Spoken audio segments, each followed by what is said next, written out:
Thanks, you guys, for being here. First, just want to say thank you to our marketing team and development team for this Chinese New Year game. I don't really know what the Year of the Rooster means, but I like it.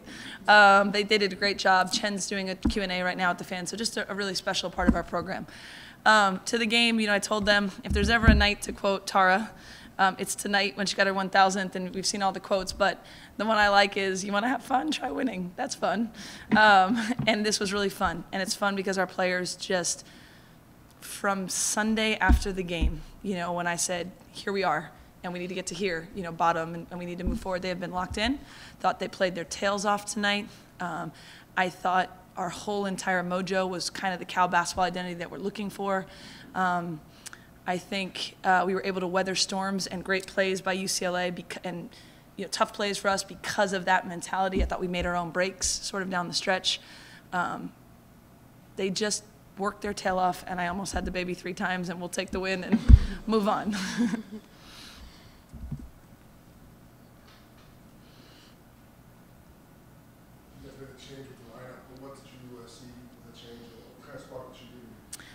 Michael made me look pretty smart with that, but really I thought it was the entire energy of the team.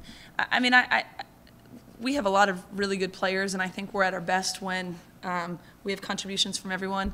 But the number one thing I think was the energy that she brings, her ability to help us push in transition, the ability to get Courtney at the 4 where I thought she could really do some damage in that spot. And tonight was about the team, but clearly the way Michael started, really helped us. And to me, a lineup change can work or it cannot work. It's about the players, and she made it look good, and the rest of the team just fed off of that. How did you guys keep your head when you guys were up by so much, kind of the exact scores, like 18-4 or something like that, and then they came back with the lead. How did you guys keep your head when they took the lead and stay focused when they got the lead back? Well, I mean, we knew they weren't going to, go away. We knew they were going to come back at us and, with even more pressure than before. But we knew if we stayed composed and we continued to play how we started off the first quarter, then, yeah. I mean, I told them on paper here, right, the third quarter was our worst quarter. They beat us by 6. But in some ways, the end of that quarter was the most significant part of the game because we could have been down, going, to end up only losing that quarter by 6, I thought was a win just the way it kind of started. I thought, like Courtney said, we never kind of lost our mojo with it. And then I believe once they took lead, I think Kayla hit a big shot, and then Courtney got to the free throw line. And again, I've been asking sort of for our more veteran kids to really step up, and I thought they did tonight, and I thought that was a big time when we could have sort of went in the other direction, and we just didn't. We know that they're a great team, and so are we. So when it was that point of the game, we just knew it was going to be a battle. So all of our teammates, all of us just came together, and we were like, let's get this done. And I'm pretty sure they're thinking the same thing, but the strongest team wins.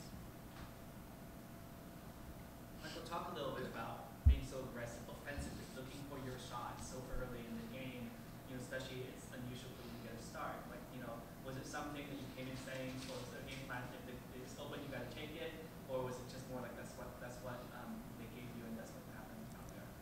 That's what they gave me, and my teammates did a hell of a job pushing the ball up the court every time. And we knew running in transition was the great thing to do. And so as long as we ran those lanes, we knew we'd have wide open layups. So that was definitely something that we worked on for the whole week, and that's what we did in the game. Not just me, but teammates also. I mean, Michael's our best player off the dribble, right? Like when they're pressuring, we need someone to get by somebody, it's Michael. I think she's really put a lot of time in on her 3-point shot these last couple of weeks as well, so that there's that balance there. I just thought she made really good decisions of when to drive, when to shoot. But anytime a team's going to pressure, she just gives us a different element. That's really helpful for us. You guys did a good job in Jordan, Canada, early. Just for the things you started off with 7, 8.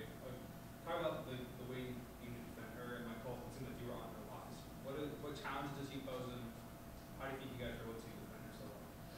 So the game plan going in, right? I mean, she's so talented and is just really tough to defend in a lot of ways, but we wanted to try to contain her, and you got to keep her off the free throw line, and you got to keep her from making layups. So a little bit of a mixed bag there because she's so good, but we wanted to make her take contested shots. So I thought Nicole did a really good job not backing down, not being afraid, keeping her in front. And then we always used our 4-player, which was Courtney a lot of the time, Nina sometimes, to what we call sort of cocoon and have 2 people. I thought for the most part we made her look very, very tough, which is why her shooting percentage was low. Credit to her, she's so darn good. She still finds her way to the free throw line and has big numbers, but it was the type of percentages that we wanted. And Michael was really up for that challenge, and the team, I thought, did a good job focusing on transition defense. Courtney, can you talk a little bit about what Coach said about wanting you and other upperclassmen to step up more? Like you guys seem much more aggressive on the offensive end. So that's my first part of the question. But the second part is also like you really crashed the board, you really blocked shots, you really just played well down low defensively as well. I mean, as a team, like she said, a couple weeks, we had a big meeting. We were talking within our group, and it was time to, like she said, with the veteran players to step up and make plays and help give more to the team. And then collectively, we all just bought in that, we don't want to have to wait until the Pac-12 tournament like we did last year. We want to start now. We have 8 games until then. And so we really bought into that. We had, I think, was a pretty good, really good practice this week leading up to tonight. And I felt like our coaches did an excellent job of getting us prepared for today, for tonight. And we hope to continue that on Sunday and thereon. Any other questions?